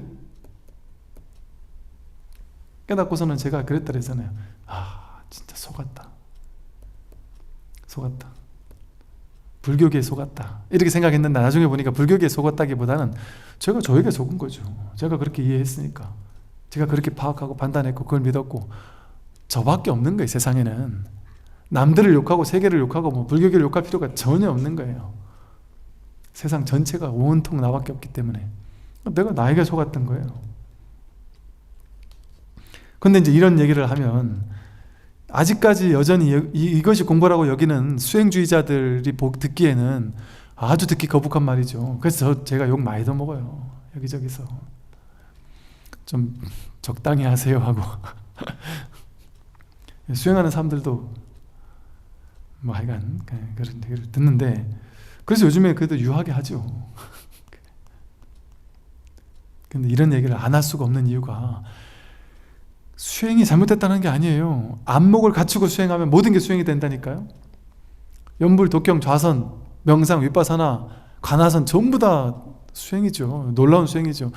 길을 걷는 것도 수행이고 설거지하는 것도 수행인데 그게 왜 수행이 안 되겠어요? 그런데 제가 비판하는 것은 뭐냐 하면 그것만이 수행이라고 생각하고 그것을 통해서만이 깨달을 수 있다라고 생각하는 이 과정적인 수행 있잖아요. 이 과정을 통해 저기 도달할 수 있을 거야라는 이런 안목을 갖춘 수행은 안 된다.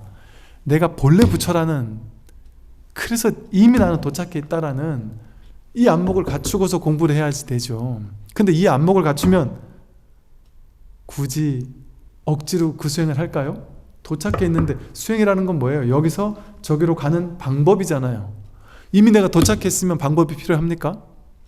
필요하지 않죠. 그러니까 그 사람은 연불을 하면 해도 그만, 안 하면 안 해도 그만. 수행을 하면 해도 그만, 안 하면 안 해도 그만이에요. 그래서 스님들, 실제 역대 조사 스님들 보면은 이렇게 해서 딱 깨닫잖아요. 깨닫고 났는데 그 스님 여전히 예전에 하던 걸 그대로 하는 스님들도 있어요.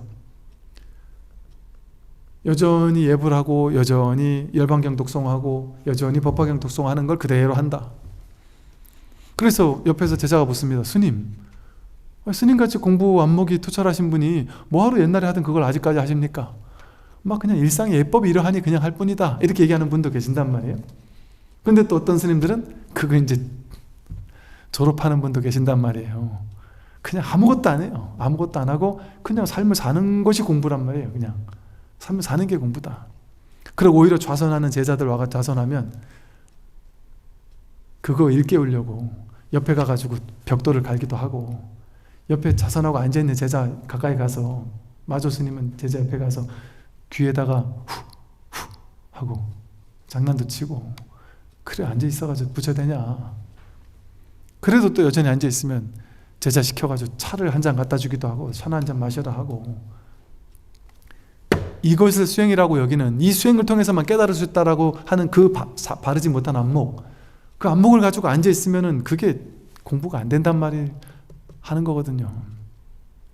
그러니까 바른 안목을 갖추고 있으면 앉아있는 게 뭐가 문제겠어요? 저도 때때로 앉아있단 말이에요. 앉아있는 게 뭐가 문제겠어요? 좋죠, 편안하고. 그러나 이제 막 옛날처럼 막 반드시 몇 시간 앉아있어야 돼, 막 이런 자세는 안 하게 되죠. 그러나 수행하는 사람들은 이제는 욕할 필요가 없어요. 수행하는 사람을 뭐하러 욕해요? 오히려 내가 그 자리에 가서 같이 수행하죠. 안목을 갖추고 수행하면 되니까. 근데 공부를 하는 사람들이 이렇게 바른 안목을 갖췄다고 해서, 기복적인 공부를 하는 사람들을 그렇다고 해서 막 깔볼 필요도 없어요. 왜냐하면 이게 근기가 아직 좀 시절 인연이 아직 와닿지 않은 사람은 분별이 이해할 수 있는 영역만 이해하잖아요. 사람들은. 우리는 당연히 처음은 분별이 머리로 이해되는 영역에서만 공부할 거 아니겠어요? 그러니까 기도하면 깨달을 수 있어 라는 거는 여기서 저기로 가는 거니까 분별이 이해할 수 있거든요. 여기와 저기를 둘러 나눠서 이쪽에서 저쪽으로 가는 공부니까 분별이 이해하기 딱 좋은 방식이니까, 처음 공부하는 사람은 당연히 그런 방식으로 이끌어야 돼요. 방편으로 이끌어야 돼요. 그러니까 그게 잘못됐다는 건 아니에요. 근데 거기만, 그것만이 평생 죽도록 주구장창 그것만 하도록 앉아있으면 50년을 해도 진도가 안 나가니까 제가 이런 말을 하는 거죠. 그러니 그게 필요한 사람에겐 그것도 효용 가치가 있단 말이죠. 그러니 그걸 뭐 그냥 대놓고 욕할 필요도 없단 말이죠. 자기만 제대로 공부하면 된다. 그러니까 이건 남들을 볼 필요가 없어요. 남들을 욕할 필요도 없고 자기 공부하면 되는 거예요. 자기 공부.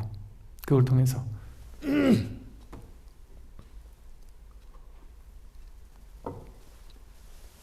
선지식들이요, 이 세계의 허공은 능히 삼라만상을 품고 있습니다. 이 세계의 허공이 삼라만상 모든 걸 다 품고 있잖아요. 허공이, 그죠? 이 허공이 지구도 품고 있죠. 빌딩, 산하, 대지, 자연, 사람들 전부 다 품고 있죠. 안드로메다, 저 모든 별, 우주 전체를 허공이 다 품고 있잖아요. 지가 아무리 잘났다고 해도 이 허공 속에 잠깐 생겼다 사라지는 거에 불과하잖아요. 물거품처럼 허공이 삼라만상 모든 것을 품고 있듯이, 여러분은 이 몸이 여러분이 아니라 여러분의 진정한 한마음이, 한마음이라는 이 허공성, 이 허공 법신이 온 산하대지 삼라만상을 품고 있어요. 여러분이 이 우주 속에 들어와서 살다 가는 게 아니고, 진정한 여러분이라는 참된 나의 본성이 이 온 우주 산하대지 삼라만상 전체를 품고 있단 말이죠. 해와 달과 별, 산, 강, 대지, 샘물, 시냇물, 풀, 나무, 숲, 나쁜 사람, 좋은 사람, 나쁜 것, 좋은 것, 천당과 지옥, 큰 바다와 수미산 등이 모두 허공성에 있습니다. 모두 이 모든 것들이 다 허공성에 있잖아요. 세상 사람들의 본성이 공한 것 역시 이와 같습니다. 본성이 텅 빈 허공과 같다. 허공과 같은 이 공성 속에 있다. 우리의 모든 본성이 바로 이와 같은 허공과도 같은 공성이다. 우리의 진정한 내가 누구냐 이거예요. 진정한 내가 바로 이 텅 빈 허공과도 같은 공성의 법신이다. 법계가 바로 내가 바로 법계다 이런 말을 하거든요. 법계, 허공계, 이 법계, 진법계, 허공계가 바로 나의 진정한 본래 면목이다. 그리고 내 마음 안에서 지금 우주 삼라만상이 오고 가는 거예요. 여러분 안에서 지금 한강이 흐르고 있어요. 여러분 안에서 지금 별이 뜨고 지고 있고, 여러분 안에서 지금 정치인들이 싸우고 있는 거예요. 여러분 안에서 이 온 세상 모든 사람들이, 심지어는 살인 미수범들까지, 아무리 선한 사람, 아무리 악한 사람 모두 다 내 마음에서 지금 드러나고 사라지는 거예요. 그리고 그 모든 것들이 나와 둘이 아니고, 나와 다르지 않고, 그러니 누구를 미워할 수 있겠어요? 그들을 미워하는 게 나를 미워하는 건데, 그들을 증오하는 게 나를 증오하는 건데. 선지식들이요, 자성이 능히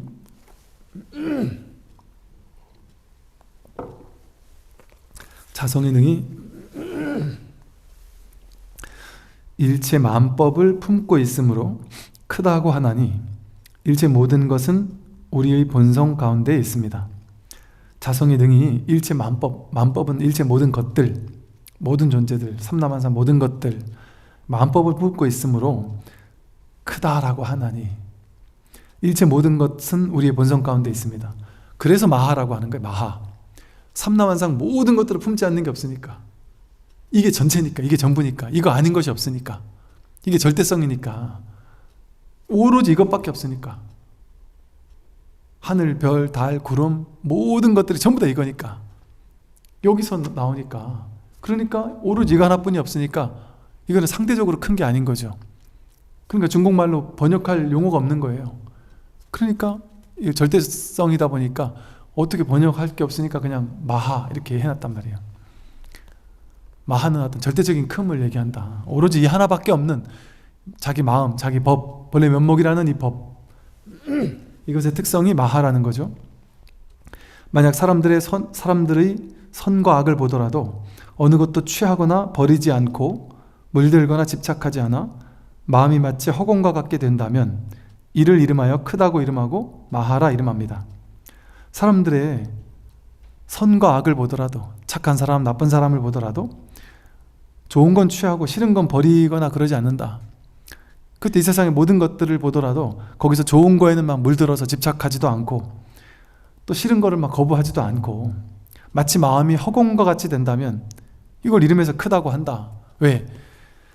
자기 마음, 참마음이라고 하는 이 허공성의 진법신인 이 본래 허공성의 공한 마음을 확인한다면 좋고 나쁜 게 있습니까? 전부 다 마음의 일인데, 좋은 게 있어도 그냥 물거품이고, 나쁜 일이 있어도 물거품이고, 좋은 사람도 그냥 물거품이고, 나쁜 사람도 그냥 물거품이에요.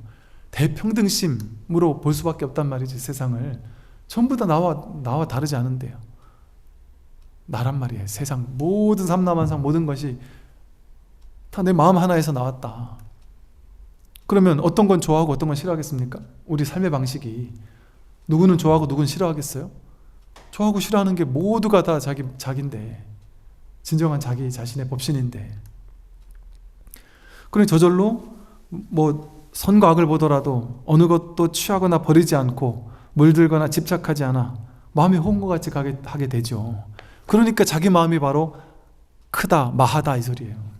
자기 마음이 진정으로 커진다, 내 마음이 마하가 된다 이 소리예요. 이게 진짜 큰 마음이거든요. 진짜 큰 마음은 크고 작은 마음이 없는 게 진짜 큰 마음이다. 그러니까 동체 대비심, 나와 세상이 둘이 아니다라는 것에서 모든 것 전체를 품어안는 큰 대자 대비심이 생겨난단 말이에요. 마하의 대비심. 단 하나도 소외되는 게 없는 거예요. 이 자비심에서는. 아무리 앙굴리마라 같은 시대의 살인마라 할지라도 누구 하나 품지 않을 수 없는 게 없단 말이죠. 모두를 품게 된다. 모두를 품게 된다. 지금 사회에서 보면 뭐 10년 전, 20년 전에 나쁜 짓을 한 사람들은 나쁜 놈으로 몰아붙이고 그것을 정의라고 생각하고 그게 당연하다고 생각하고 한번 그렇게 나쁜 놈들은 이렇게 아주 평생 다시 일어서지 못하게 해버려야 한다 하고 완전 주저앉히는 걸 누구나 당연하다고 생각을 하잖아요. 그게 뭐 무조건 틀렸다고도 할 수 없겠지만 그것이 절대적으로 옳다라고 생각한다면 그 사람이 다시 일어설 수 있는 가능성, 그리고 그 사람이 다시 살아가면서 옛날에 10년 전, 20년 전에 내가 지금 나와 전혀 달라요. 10년 전, 20년 전에 그랬을 수도 있어요. 우리도 그랬을 수 있고 저도 그랬을 수 있고 여러분도 그랬을 수 있죠. 아니 저도 중학교 때 제가 돌고 팬 애도 있어요. 제가 얻어맞은 애도 있겠고. 그렇다고 제가 막 패는 사람 아니었고요. 제 주로 맞는 입장이었는데 너무 아니다 싶은 애들 뚫고 팬 적도 있고, 또 한 번은 우리 전교생을 대상으로 막 괴롭히길래 걔를 뚫고 패려고 나갔다가 제가 그 깡패 집단에 16명에 끌려가가지고 집단적으로 맞기도 했다 그랬잖아요. 우리도 살다 보면 누군가에게 피해를 주기도 했고 피해를 받기도 했고 누군가에게는 가해자이기도 하고 누군가에게는 피해자이기도 했어요. 낙인 찍는 게 제일 안 좋은 거거든요. 사실 법으로 본다면 정해진 그 사람은 이미 없다니까요. 그래서 업을 짓는 자도 없고 업을 받는 자도 없어요. 그 행위만 있을 뿐이지 업보는 있으되 작자는 없다. 그러니 20년 전에 잘못한 그 사람은 지금 없어요. 찾아와도 그 사람은 지금 20년 동안 바뀌어가지고 지금 새로운 사람이 되어 있어요. 물론 저거는 저도 동의합니다. 법적으로 그 사람이 정말 잘못한 게 있다면 법적으로 그 결과를 받게 해야 되는 건 당연한 일이죠. 그거는 또 그것은 업보도 하고 있는 일이기도 하고 업보의 법칙에서는 그걸 이미 하고 있거든요. 근데 또 이건 그거는 진리의 일이니까 그건 그거대로 놔두고 세간의 일은 세간의 일대로 법적으로 잘못했으면, 그리고 아직 그 기간이 남아있으면 그 무슨 기간이라 해요. 그 기간이 남아있다면 법적으로 처벌하면 되는 것이고, 근데 이미 그 기간이 지나가지고 처벌할 수도 없다 한다면 우리가 법으로 다 같이 이 정도까지만 처벌하자라고 우리가 다 같이 약속한 거 아니겠어요? 지금은 이제 10년 전에 군대에서 얻어맞은 것까지 지금 이제 다 들고 나와가지고 사회가 오픈되다 보니까 다 이제 되거든요. 그러면 지금 40대, 50대 남자들은 지금 다 감옥 가야 돼요, 지금. 군대에서 옛날에 20년 전, 30년 전에 얼마나 뚫고 팼는데요.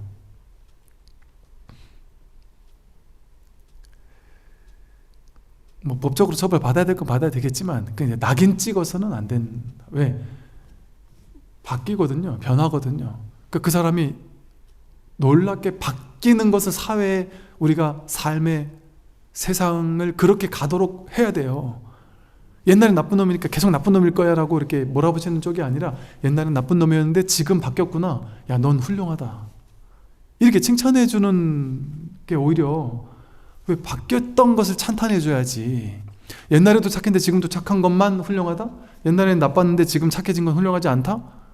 그러면 세상을 지금 바꿀 마음이 없다는 얘기 아니에요, 그거는? 세상을 아름답게 바꿔야죠. 그럼 나쁜 사람들을 좋게 바꾸는 걸 우리가 해야 되는 거잖아요, 세상을. 그니 그걸 그렇게 막 그냥 영원히 낙인 찍듯이 그렇게 하면 되겠느냐. 누구나 실수 안 하는 사람이 어디가 있겠습니까?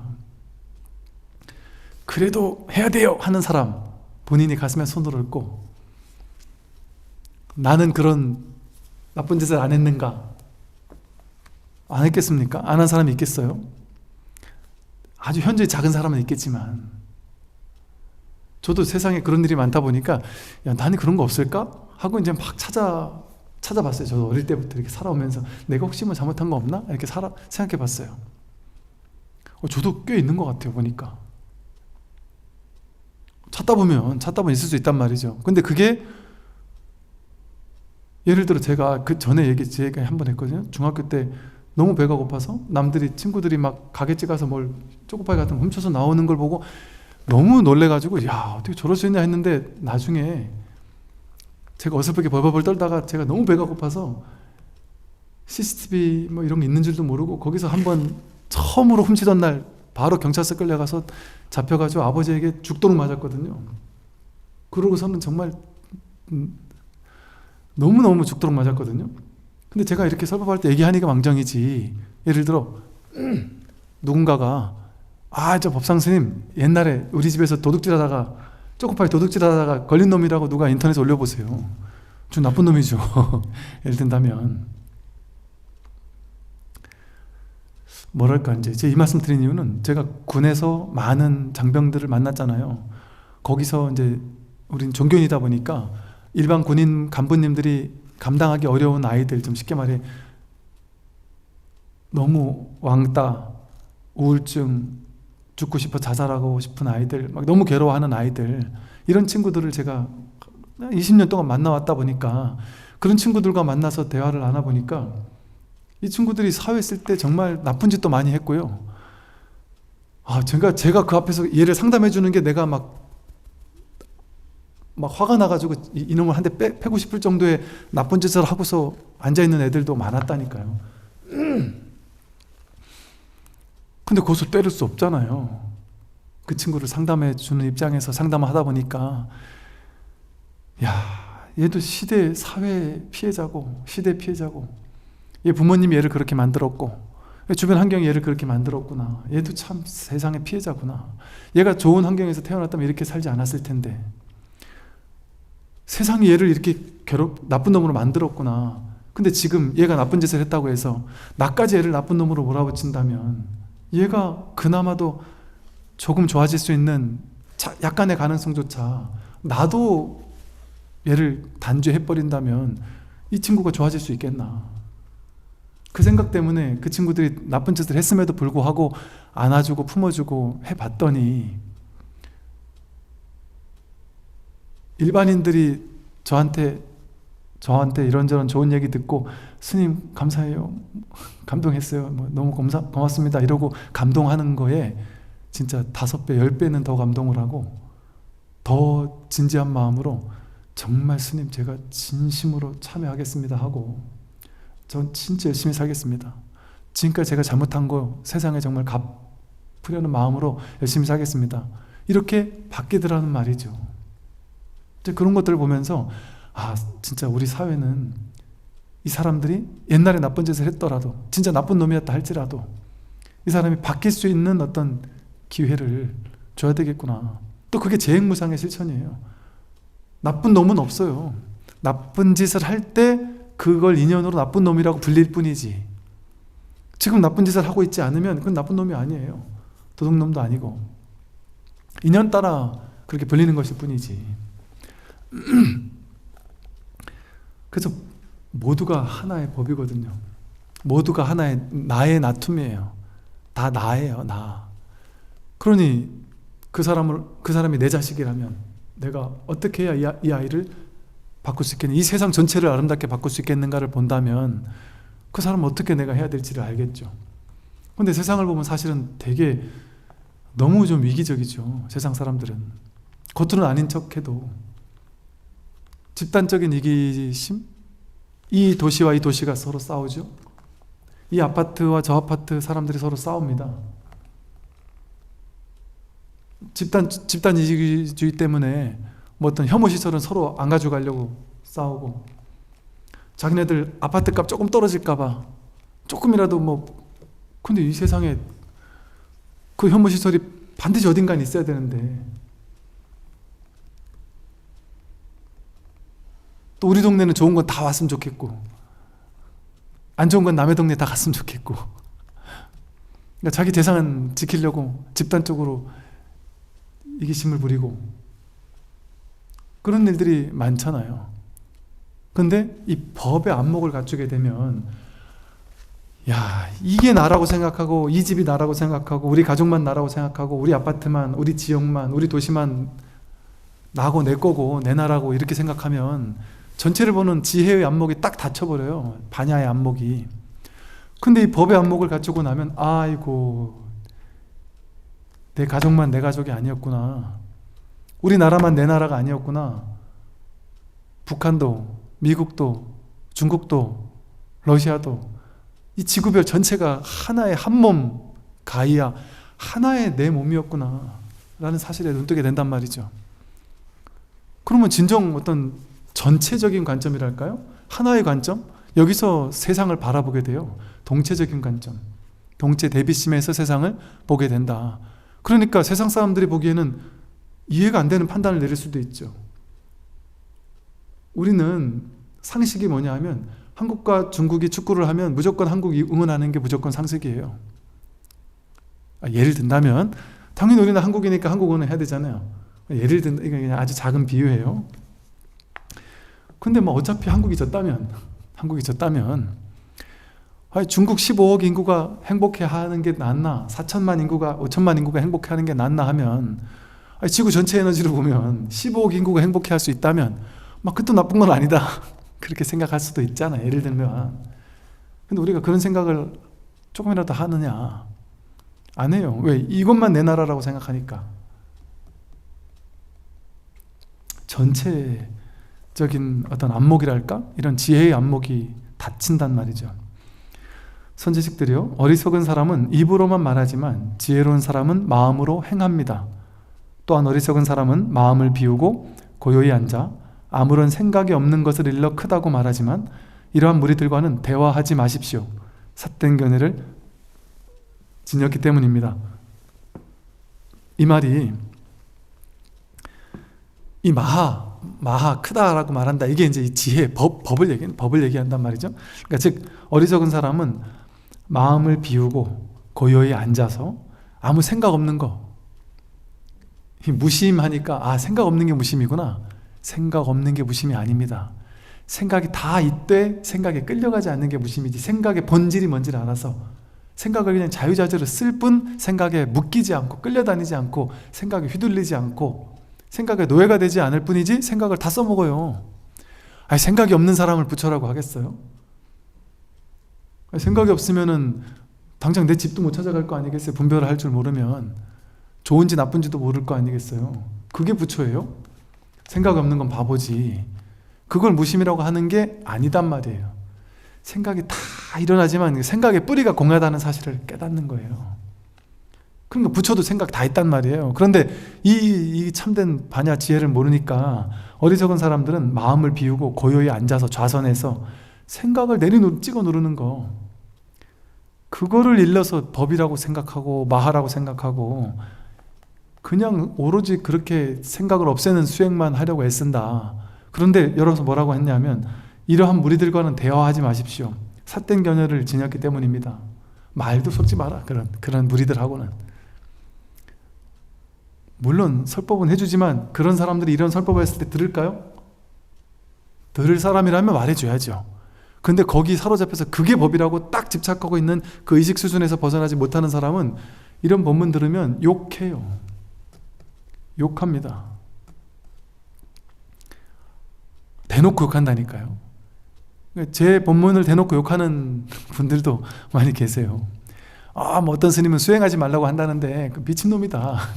스님이 어떻게 그런 말 할 수 있느냐, 뭐 이런 식으로 얘기를 하는 사람도 있다는 거죠. 그리고 무조건 기도해야 된다, 수행해야 된다, 이거 안 하면 안 된다, 이렇게 얘기하면서 한단 말이죠. 그러니까 그런 얘기를 들을 때 이게 뭐랄까, 이게 낙처를 몰라서 그런 일이 벌어지는 거예요. 낙처를 몰라서. 제가 그분들을, 그 수행하는 분들을 공격하는 얘기가 아니라는 사실을 몰라서 그래요. 제가 수행하는 사람들 공격하려고 하는 얘기가 아닙니다. 수행을 하더라도 자기가 안목을 갖추고 수행하라는 얘기예요. 그리고 공부하는 사람들도 안목을 갖춘 채 그 수행을 해야 된다. 그랬을 때 그 수행이 진짜 수행이 된단 말이죠. 수행하지 않는 것만이 공부다, 이런 얘기를 하려고 하는 게 아니다. 뭔 공격을 할 게 있어요. 누가 누구를 공격합니까? 다 하나의 법인데, 다 하나의 자기 마음인데 누가 누구를 공격할 게 있겠어요? 전체가 이게 쉽게 말 우리가 일체 중생이 함께 빨리 깨닫는 게 이 공부의 길이잖아요. 남들이 빨리 깨달아야 내가 빨리 깨달아요. 다 연결된 하나이기 때문에 이게 공명의 법칙이거든요. 이 세상에 깨어나는 사람이 많으면 내가 빨리 깨어납니다. 세상에 무지몽매한 사람이 많으면 나도 휩쓸려 가기 쉬워요. 당연한 법칙이에요. 그러니까 지금의 시대가 제일 깨닫기 쉬운 시대다. 이 기회를 놓치지 말라고 하는 게 인터넷의 발달 때문에 지금 깨어나는 사람들이 너무 많으니까 그냥 옛날같이 막 혼자서 하면은 힘든데 함께 하고 있으니까 더 빨리 깨닫는 시대란 말이죠. 말하자면